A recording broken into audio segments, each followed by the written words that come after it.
आज का हमारा टॉपिक है कैस्केडेड स्टाइल शीट। ओके। तो इसका मतलब ये होता है कि इससे पहले हम लोगों ने स्टाइल्स के बारे में पढ़ा है। ठीक है। तो ये वही स्टाइल्स हैं, बट इसमें क्या है, उस स्टाइल में हम क्या कर रहे थे, हर एक टैग के अंदर जाकर हम स्टाइल को लिख रहे थे। ठीक। अब सोचिए हमारे पास एक स्टैंडर्ड वेबसाइट प्रोजेक्ट आता है, तो उसमें 50 से लेके 5,000 पेजेस तक हो सकते हैं। ठीक। अब हमें जनरली कोशिश ये करनी रहती है कि पूरी वेबसाइट की स्टाइल सेम रहे। तो अब मान लीजिए कि आपका कस्टमर या क्लाइंट कहता है कि हमें सारे वेब पेजेस के कलर ब्लैक चाहिए। ठीक। ड्यू टू सम रीज़न उसे चाहिए। ठीक है। या फिर हमें सारे वेब पेजेस में जो हमारा लोगो आ रहा है उसमें कुछ चेंजेस चाहिए, या फॉन्ट में कुछ चेंजेस चाहिए, ऐसा वो डिमांड करता है। तो अब आपके मान लीजिए 50 पेज की वेबसाइट है, तो आप 50 पेज में जाके उस एलिमेंट में जाके चेंज करेंगे। ठीक है। तो ये तो एक लेमैन तरीका हो गया। ठीक। लेकिन आप कैस्केडेड स्टाइल शीट की मदद से ये काम बहुत ही आसानी से कर सकते हैं। जो कि यहाँ लिखा हुआ है, it can control the layout of multiple web pages all at once. तो आइए देखते हैं कि ये कैसे कैसे कैसे किया जा सकता है। ठीक। तो तीन तरीके से हम लोग स्टाइल शीट को यूज़ करते हैं। ठीक है। Style sheet means web page का कलर क्या होगा, कलर, फॉन्ट, साइज़, ये सारी चीज़ें स्टाइल के अंदर आती हैं। तो एक तरीका है इनलाइन। ओके। इनलाइन हम लोगों ने देखा है। मैं आपको आज फिर से एग्जांपल देके उसे समझाऊंगा कि इनलाइन का क्या मतलब होता है। इनलाइन का एग्जांपल ये है जो आपकी स्क्रीन पर दिख रहा है। इनलाइन में मतलब मुझे हेडर टैग में जो कलर था वो ब्लू रखना था। ठीक है। और यही मेरी पूरे वेबसाइट में मान लीजिए 50 पेजेस हैं, 50 में ये मैं अपना हेडर ब्लू रखता हूँ। लेकिन सडनली हमें रिक्वायरमेंट आती है कि नहीं, अब ब्लू नहीं नहीं होगा, ग्रीन होगा। तो आप यदि आपने स्टाइलिंग इनलाइन तरीके से की हुई है, यानी हर एक टैग कर रखी है, तो आपको वही करना पड़ेगा जो मैं अभी कर रहा हूँ, जैसे H1 की स्टाइल। और यहाँ पे कस्टमर ने मुझे उसने कहा कि अब हमें यहाँ ब्लू चाहिए।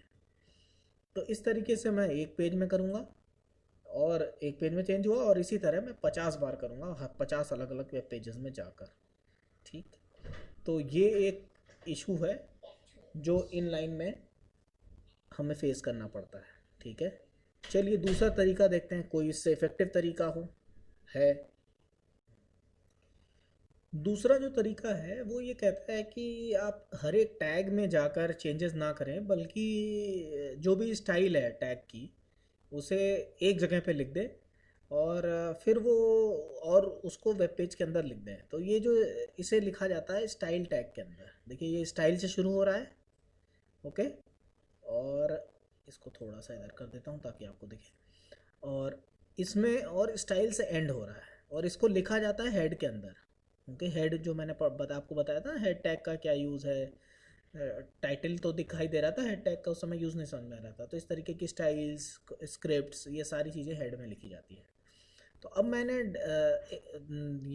डिफ़ाइन कर दिया कि बॉडी का बैकग्राउंड कलर ऐसा होगा, पाउडर ब्लू होगा, H1 कलर ये होगा। और अब मैंने ये इस जगह पे लिख दिया इस तरीके से। तो अब H1 टैग भी डिफाइन हो गया, P भी डिफाइन हो गया, और बॉडी भी डिफाइन हो गई। ठीक है। अब मुझसे मेरा क्लाइंट कहता है कि नहीं, अब पैराग्राफ का कलर ना आप ग्रीन कर दीजिए।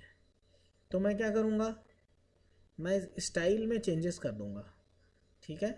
और हेडर का कलर जो है उसे रेड कर दीजिए।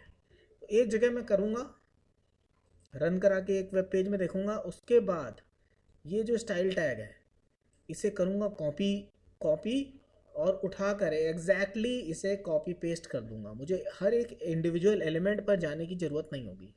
लेकिन फिर भी ये भी एक मेहनत भरा तरीका है जहाँ पे आप 50 वेब पेजेस के कोड को ओपन कर रहे हैं, और उसके हेड टैग में जाके जो पुराना स्टाइल है उसकी जगह ये नया वाला जो स्टाइल पेस्ट कर रहे हैं। क्या इससे भी कोई आसान तरीका है जो जिससे हमारे पूरी वेबसाइट की स्टाइल चेंज हो जाए और मुझे ज़्यादा मेहनत भी ना करनी पड़े। तो आप अभी इसे पॉज कर लीजिए इस वीडियो को। जो भी मैंने दोनों तरीके, पहला तरीका तो आपने पहले से ही पढ़ रखा था, ये वाले तरीके को इम्प्लीमेंट करके देखिए इसी कोड के साथ। ओके, फिर मैं आपको जो एक्सटर्नल सीएसएस है वो वाला तरीका बताता हूँ।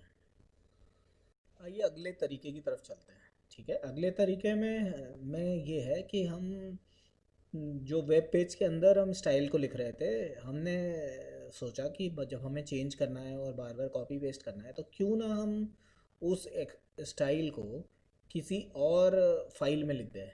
ठीक है, जैसे आप सामने यहाँ देख सकते हो, मैंने उसी स्टाइल को एक फ़ाइल में लिख दिया है, अलग फाइल में लिख दिया। इसमें कोई HTML कोड वोड नहीं है। इसमें देखिए बॉडी का बैकग्राउंड कलर ऑरेंज है और हेडर ब्लू है और पैराग्राफ रेड है। ठीक है, अब इसको मैं किसी वेब पेज में कैसे डाल सकता हूँ, मीन्स ये स्टाइल मैं चाहता हूँ किसी पर्टिकुलर वेब पेज पर आए, तो मैं क्या करूँगा, एक HTML पेज लिखूँगा।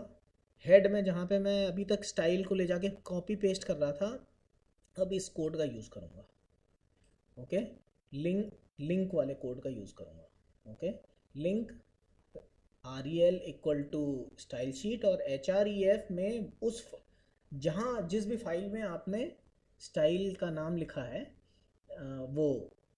ठीक, तो मैंने स्टाइल जो डिफ़ाइन की है वो styles dot C S S में डिफ़ाइन की है। देखिए डॉट सी एस एस बहुत इंपॉर्टेंट है, इसे आपको डॉट सी एस एस में ही रखना चाहिए।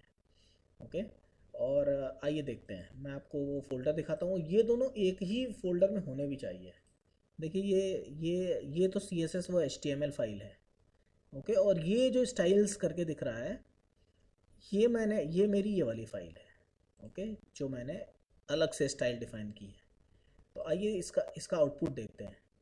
ठीक, तो ये H T M L page है जिसमें जिसमें मैंने अपनी स्टाइल को एम्बेड किया है कि अब styles dot C S S में जो भी चीज़ें डिफाइंड हैं वो उसी के हिसाब से ये वेब पेज चलेगा। यानी H1 की जो भी स्टाइल वहाँ डिफाइन है वो H1 इसी हिसाब से चलेगा। आइए दिखाते हैं, मैं आपको दिखाता हूँ। तो आइए, ठीक, तो ये है H T M L page. इससे इस इसका जो आउटपुट है वो ये है। ठीक है, reference CSS web page. Okay, अब मान लीजिए आपको आपका जो क्लाइंट है, अब इसी तरीके से ये इस कोड को जहाँ जहाँ भी लिख देंगे आप, जिस जिस भी वेब पेज में, हम 50 वेब पेजेस, जो हमारे वेबसाइट में हमें 50 वेब पेज की ज़रूरत है, तो 50 वेब पेज में ये एक लिंक लिख देंगे, styles.css। ओके, अब उसने कहा कि नहीं हमें अब 50 का बैकग्राउंड चेंज करना है।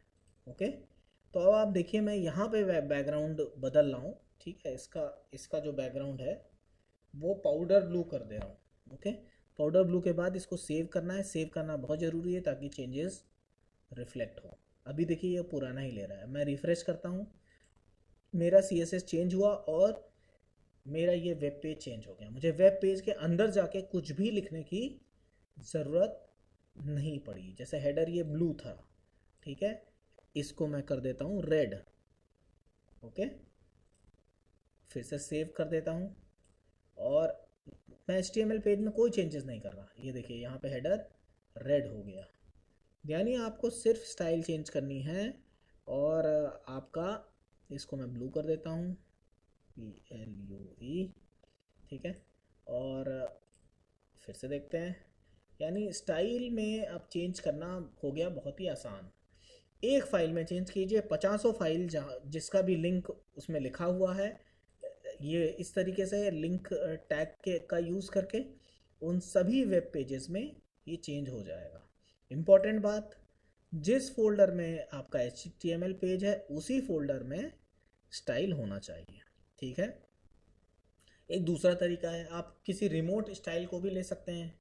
ठीक है, ये भी, इसको इसको कैसे करना है ये मैं आपको बता देता हूँ।